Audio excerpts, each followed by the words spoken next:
I've been using the three words breath, stance, and now, trying to find a way to introduce myself and introduce you to a different worldview. Now, you hear me say this over and over again, a different worldview, blah, blah, blah. But it's teaching is practice, Dharma practice, is some kind of embodiment. I don't like the word embodiment, but I don't have another one. The path to enlightenment is a physicalized path. You can have mental enlightenment, and I could name a number of people who are mentally enlightened. But that's not Buddhist enlightenment. Buddhist enlightenment is a physicalized path.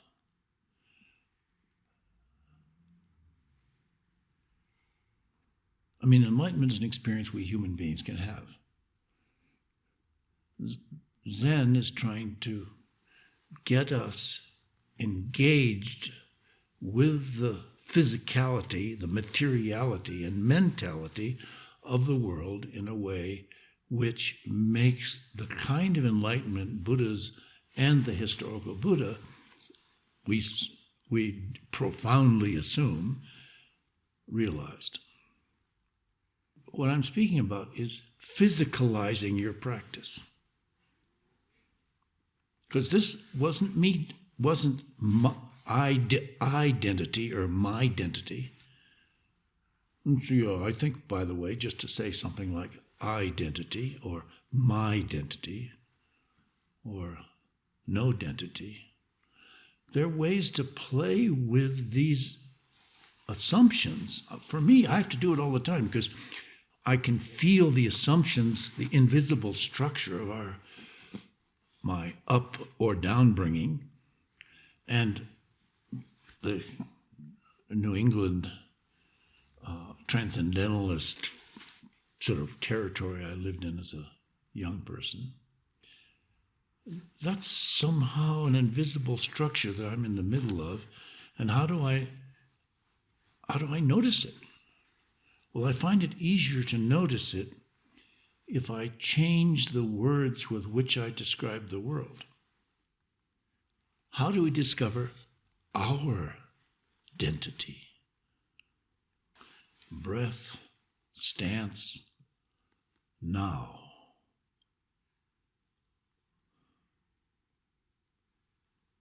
And I also do, okay. You know what okay is? It's the most universal word in the world. It is used in every language. Everybody says okay. And supposedly it was one of the theories. There's quite a few theories about it.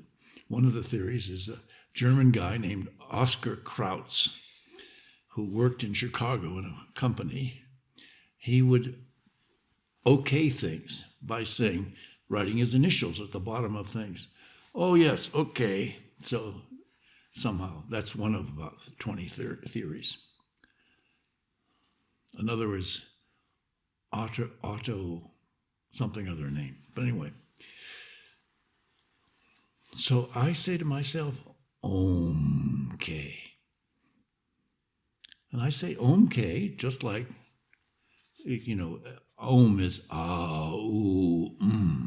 It involves the body from ah to So it's spelled in English A-U-M, but Om and also O-M. So like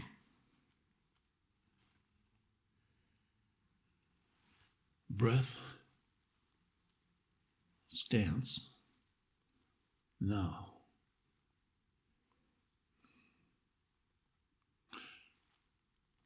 So I can say, OMkay. And I practiced for years with Om, saying it during the day, etc. I never said OMkay until recently, but I said Om. And I felt the vibration in my palate and body and so forth. And what am I trying to do when I do this? I'm trying to change my worldview. I'm trying to shift my attentional, my usual reference points, out of identity or my identity into our identity or into breath. Stance. I feel my body. When I say breath, attention goes to the breathing. Breath. There's a sudden location. Stance. But suddenly, just saying that word in English, for me, brings my spine into a upward passage. Now, and then a relaxation into materiality, the mattering path, the path that is matter and that matters. This is all English games. The path that is matter and matters. And of course, matter is the word mother in German and English. Mater.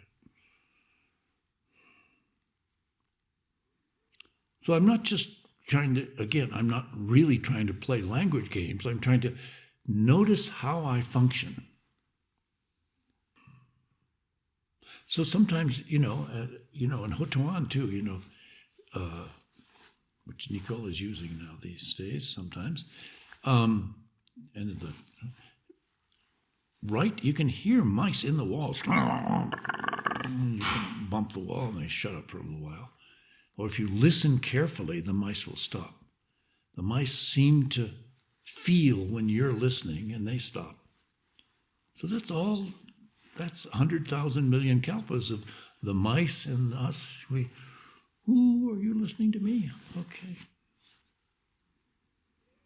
So how to enter this physicalized world that I share with the mouse?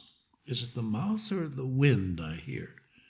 When I say that to myself, and it's code for me, that my brain is constructed, you can just see your brain, is that the wind or is that a mouse? Your brain is constructing your reality at that moment. This is, we all are sort of, feet and hands and head. And so I can extend the practice like breath, stance, now hearing. So I add hearing. So I see what happens when I locate myself in the breath. I locate my body, stance. Now, and then I'm here. Now, here.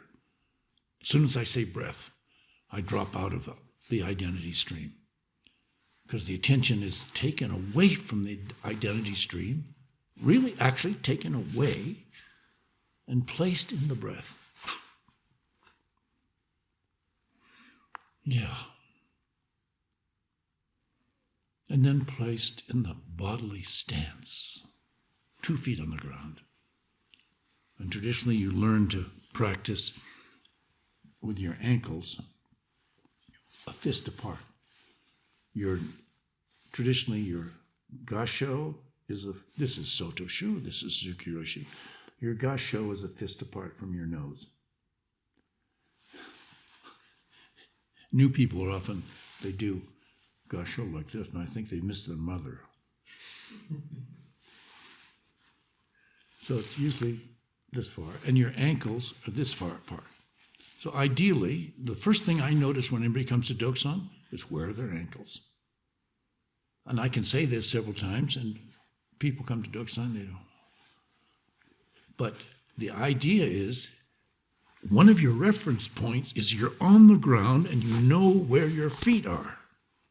If you don't know where your feet are, how the hell are you going to know anything else? You can start with, the feet are there. So stance. Breath.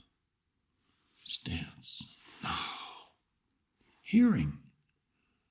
Hearing is a separate world from the brain trying to decide whether it's a mouse or the wind. Hearing. And then sometimes I use seeing. Breath. Stance.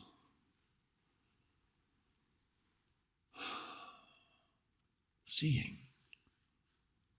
So I notice, we're all having a meal, a 4-9-day meal. I notice eyes. Where are the eyes roaming? People feel quite free to move their eyes around. So I said to watch all the field of eyes, where they go, where they rest. And you can watch your own eyes. Advertisers study this. They create advertisements which your eyes, it's real difficulty to just look at it. The advertiser tries to force you to look at certain things. OMkay. Everything's okay. Yes, it's not even okay. It's OMkay.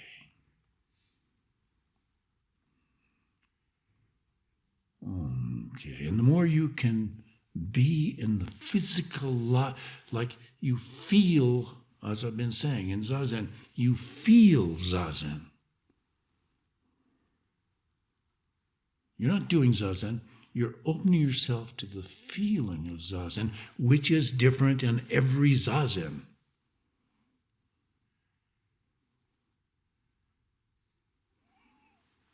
Breath. Stance, okay. OMkay. You have to play with your own experience if you're going to allow